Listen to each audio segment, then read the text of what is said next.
بسم الله الرحمن الرحيم والصلاة والسلام على أشرف المرسلين سيدنا محمد عليه الصلاة والسلام. Salam alaikum, bonjour tout le monde. Dans cette vidéo, je vais faire le filtrage analogique. Donc, c'est pour normalement l'essence 3 électronique. Donc, voici un exemple d'une DSP board. Donc, c'est une carte Digital Signal Processing. On va commencer par une introduction. Nous avons toujours le filtrage analogique. C'est pour l'élimination d'une partie du spectre d'un signal. La radiocommunication, c'est pour la sélection du canal.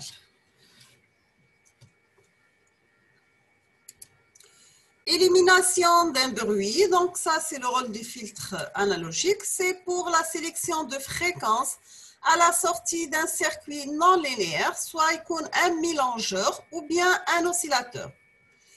Et on trouve aussi le filtrage analogique pour l'analyse spectrale. Par contre, pour le filtrage numérique, nous avons les mêmes applications que le filtrage analogique, plus des transformations de signaux. Mais nous avons l'apparition d'échos, modification d'une voix. Le filtrage analogique, on trouve les filtres passifs qui vont travailler avec les fréquences haute fréquence HF. Donc, c'est pour quelques 10 MHz jusqu'à 1 giga ou bien en micro-ondes. Donc, en micro-ondes. Donc, on trouve 1 giga à 100 GHz. Les filtres actifs, ce sont des filtres à amplificateurs opérationnels. Ils travaillent avec des basses fréquences. Donc, à partir de 0 jusqu'à quelques mégahertz, nous avons un gain amplificateur opérationnel. Et on trouve aussi les filtres à résonateur, donc soit à quartz, donc piézoélectrique, qui peut atteindre jusqu'à 100 MHz, une cavité métallique ou diélectrique, de l'ordre de 1 GHz jusqu'à 100 GHz. Et nous avons aussi les filtres à ondes de surface de quelques 100 MHz. Donc, voici un exemple de quelques filtres. Là, ce sont des filtres passifs en micro-ondes. Là, il y a un amplificateur faible bruit. Et donc, c'est pour l'optimisation de la puissance disponible. Donc, on a besoin des composants non dispersifs, exemple les condensateurs et les bobines. Ça, c'est une technologie hybride. Et dans la deuxième carte, c'est la technologie intégrée 2MIC. Et troisième carte, c'est la technologie ligne. Donc, voici la bande fréquentielle. Donc, pour les filtres passifs à composants, il varie 0 par exemple Hertz jusqu'à 1 giga. Les MMIC de 1 giga jusqu'à 100 giga. Les filtres actifs amplificateurs opérationnels, donc vous trouvez de cet ordre, donc 0 jusqu'à 10 mégas. Les filtres passifs et lignes hybrides de 1 giga jusqu'à 100 giga. Les filtres à quartz, donc 1 méga à 100 mégas. Les filtres à cavité, quelques gigas jusqu'à 100 gigas. Des filtres à ondes de surface, 100 mégas jusqu'à 10 gigas. D'accord? Maintenant, on va passer au système linéaire. C'est quoi un signal? Un signal, c'est toute grandeur physique. Par exemple, la température, c'est une fonction de lieu. La tension, c'est une fonction de temps. Les signaux, ils peuvent être continus, les homophysiques ou bien discontinus. Donc, on va faire l'approximation de certains cas physiques. Un signal transitoire, il commence à un instant t égale à 0 et se termine au bout d'un temps fini où il tend vers 0 quand t tend vers l'infini. Et un signal périodique. Voici exemple de signaux. Nous avons un signal sinusoïdal, des signaux transitoires ou bien impulsionnels, la fonction porte ou la fonction rectangulaire, l'impulsion triangulaire, l'échelon de Heaviside, U de T, l'impulsion exponentielle moins T sur grand T par l'échelon U de T. Donc, elle est définie à partir de 0 jusqu'à plus l'infini. L'impulsion de Dirac est définie juste pour T égale à 0. Des signaux périodiques discontinués sous forme de peigne de Dirac ou bien sous forme de créneau. Et on trouve toujours que l'intégrale de moins l'infini à plus l'infini de la fonction porte de durée grand T dt égale à l'intégrale de moins l'infini à plus l'infini de la fonction triangulaire dt est égale à l'intégrale de moins l'infini à plus l'infini de la fonction exponentielle moins t sur grand T multiplié par l'échelon dt égale à 1. Maintenant, on va définir l'impulsion de Dirac de T. Dirac de T, c'est une impulsion de largeur nulle, mais de surface unité. C'est-à-dire que l'intégrale de moins l'infini à plus l'infini de Dirac de T dt égale à 1. Et sachant que de Dirac de T, on peut l'avoir de la limite de la fonction rectangulaire de période T quand T tend vers 0, ou bien la limite de la fonction triangulaire de période T quand T tend vers l'infini, ou bien la limite de exponentielle moins T sur grand T par l'échelon quand T tend vers l'infini. Donc, voici un exemple avec l'impulsion triangulaire. D'accord? Voici quelques propriétés de l'impulsion de Dirac de T. Donc, là, Dirac centré 0. Là, c'est un Dirac centré pour T égale à T0. Pour ce signal, nous avons Dirac de T, pas n'importe quelle fonction multipliée par Dirac de T moins T0 égale à ET0 par Dirac de T moins T0. Maintenant, on va passer au système linéaire. Nous avons n'importe quel système qui a plusieurs entrées. Là, par exemple, j'ai deux entrées E1 de T, E2 de T, et un de deux sorties S1 de T et S2 de T. Donc, pour la linéarité, nous avons alpha, E1 de T plus bêta, E2 de T. La sortie T, c'est alpha S1 de T plus bêta S2 de T. Pour l'invariant dans le temps, c'est-à-dire j'aurai un signal retardé de taux, donc E de T moins taux. Le retard, ça sera le signal de sortie, donc j'aurai S de T moins taux.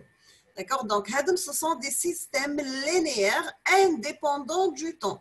En général, sous la forme de grand S, L, I. Voici un exemple des systèmes linéaires. Donc, c'est E de T, l'approximation de E de T. Donc, soit le signal E de T, le signal approché, tilde E de T. Donc, le signal approché égale la somme de E de T égale NT par l'impulsion carrée d'amplitude 1 sur grand T, centré sur NT, multiplié par T. D'accord? Donc, nous avons epsilon de T est égal à E de T moins E de T approximé. Donc, quand T tend vers 0, il tend vers 0. Donc, on aura que E de T, c'est la limite de la somme de E de T égale à NT par la fonction rectangulaire de période grand T de T moins NT par la période grand T, sachant que la somme, elle varie de moins l'infini à plus l'infini. Et donc, on aura que E de T, c'est l'intégrale de moins l'infini à plus l'infini de E de T' par Dirac de T moins T' dt'. Donc, c'est la définition de le produit de convolution. Tarjou les cours, les canines de traitement de signal sur la chaîne, tous des chapitres spéciaux à le produit de convolution.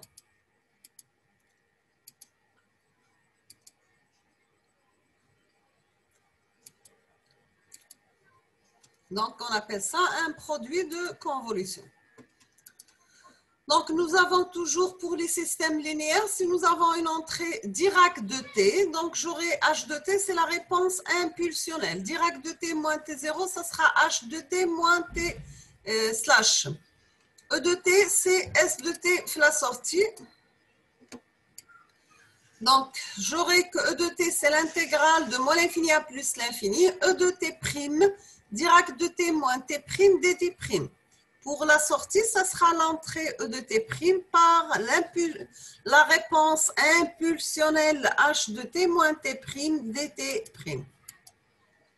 Donc, j'aurai que le signal de sortie de notre système linéaire invariant dans le temps égale à l'entrée du signal d'entrée convolué avec la réponse impulsionnelle du système. Donc, voici la réponse impulsionnelle d'un circuit RC. Donc, l'entrée, c'est Dirac. Et ici, si nous avons une entrée, c'est un ensemble d'impulsions de Dirac. Donc, j'aurai S de t, c'est E de t convolué avec H de t.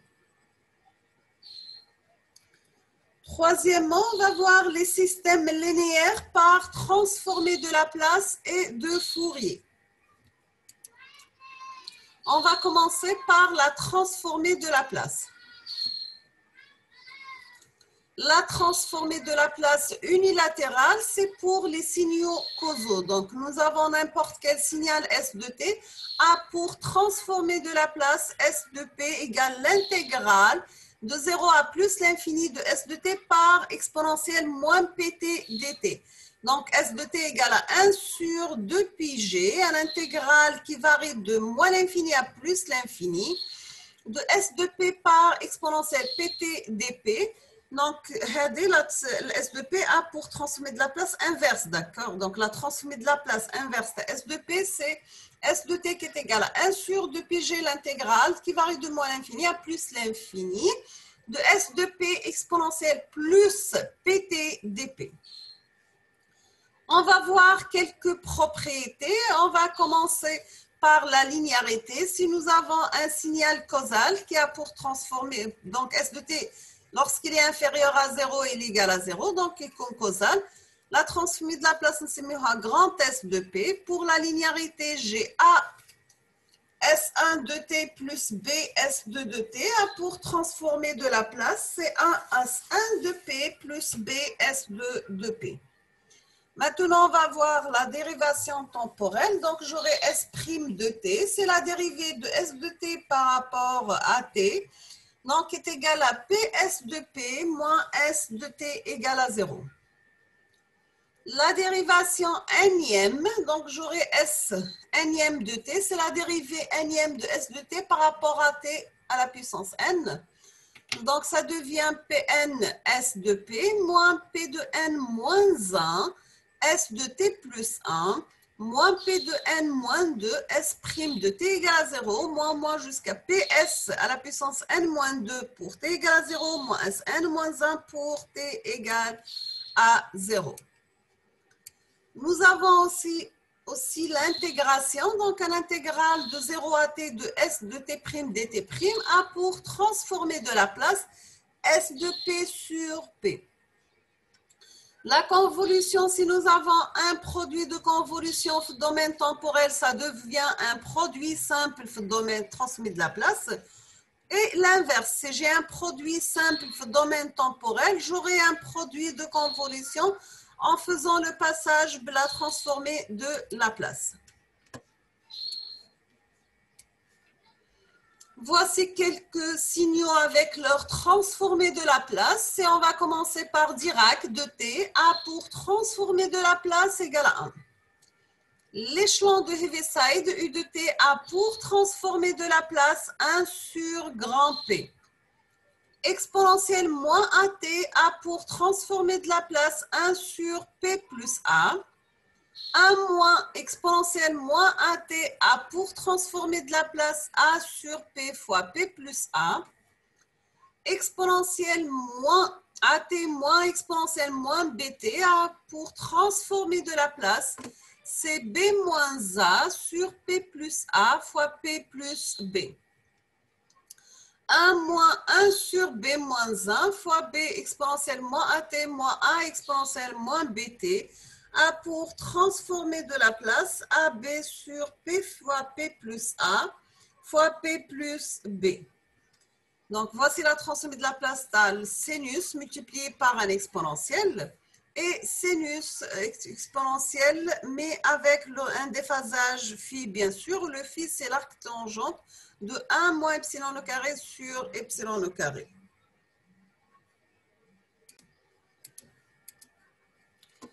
Maintenant, on va voir les systèmes linéaires par transformée de Laplace. Donc, si nous avons un système A pour entrée E de t et sortie S de t, donc j'aurai Pn, la dérivée nème de S de t sur dt à la puissance n, plus Bn moins 1, la dérivée n de n moins 1 S de t sur dt n moins 1, plus B0 S de t, qui est égal à Am, la dérivée m de E de t sur dtm, plus AM-1, la dérivée de M-1, E de t sur dt M-1, jusqu'à A0, E de t. Le cas de système est de deuxième ordre, donc j'aurai B2, la dérivée seconde de S de t dt par rapport à t à la puissance n, plus B1, la dérivée de S de t par rapport à dt, plus B0 S de t, plus A2, la dérivée seconde de E de t sur dt carré, plus A1, la dérivée de E de t sur dt, plus A0 E de t. Par transformée de Laplace, donc j'aurai B2 P au carré plus B1 fois P plus B0 fois S de P plus les conditions, si nous avons les conditions initiales ne sont pas nulles, égale à A2 P au carré plus A1 fois P plus A0 par E de P. Maintenant, c'est le système au repos avant la première excitation. Donc, j'aurai S de C plus 0 plus égale à S de 0 moins est égal à l'entrée 0 plus à l'entrée moins. Donc, j'aurai B2 P carré plus B1 fois P plus B0 fois S de P.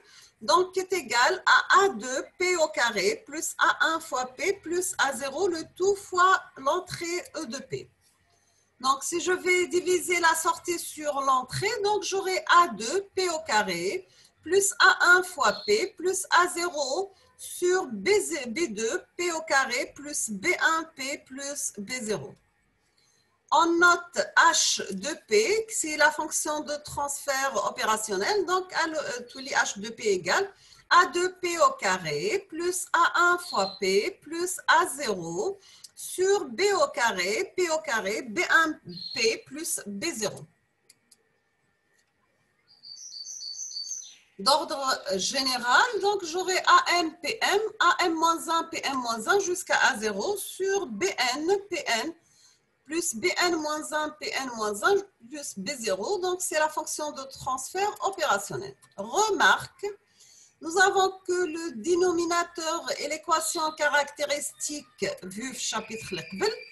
Donc, pour n'importe quel système, j'ai la sortie S de t et à l'entrée convoluée avec sa réponse impulsionnelle. Si on va passer la transformée de Laplace, au lieu de produit de convolution, j'aurai un produit simple. Donc, j'aurai la transformée de Laplace de l'entrée par la transformée de Laplace de H de t.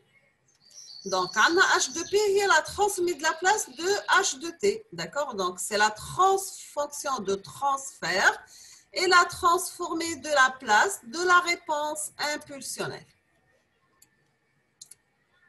Donc, dans le cas d'un système RC, l'entrée c'est E de t ou la sortie c'est S de t au bord du condensateur, on va calculer la fonction de transfert de ce système. Donc, nous avons le domaine temporel, l'entrée moins la sortie est égal à la valeur de la résistance fois le courant. Le courant, c'est le condensateur par la dérivée du signal de sortie sur dt. Si on va passer la Laplace, j'aurai E de P moins S de P est égal à R fois le courant et de la transmise de Laplace du courant. Le courant, c'est C fois P, S de P. Donc, sachant que ZC, c'est 1 sur CP. On peut avoir que E de E moins S, l'entrée moins la sortie, est égal à la valeur de la résistance fois le condensateur fois P fois S. Donc, si je vais mettre la sortie S sur l'entrée liée à grand H, la réponse impulsionnelle de Fichte, j'aurai qui est égal à 1 sur 1 plus RCP. Maintenant, si nous avons l'entrée, c'est une impulsion de Dirac. Elle a pour transformer de Laplace égale à 1. Donc, j'aurai la sortie S sur E est égal à 1 sur 1 plus la valeur de la résistance fois le condensateur fois le P. Donc, on peut la mettre sous la forme 1 sur RC fois divisé par P plus 1 sur RC.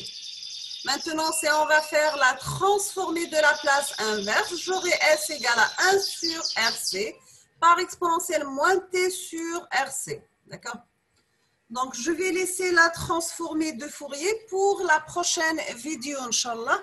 Je vous remercie infiniment pour votre attention. N'hésitez pas si vous avez des questions. Et à la prochaine vidéo, Inch'Allah. وأستودعكم الله الذي لا تضيع ودائعه.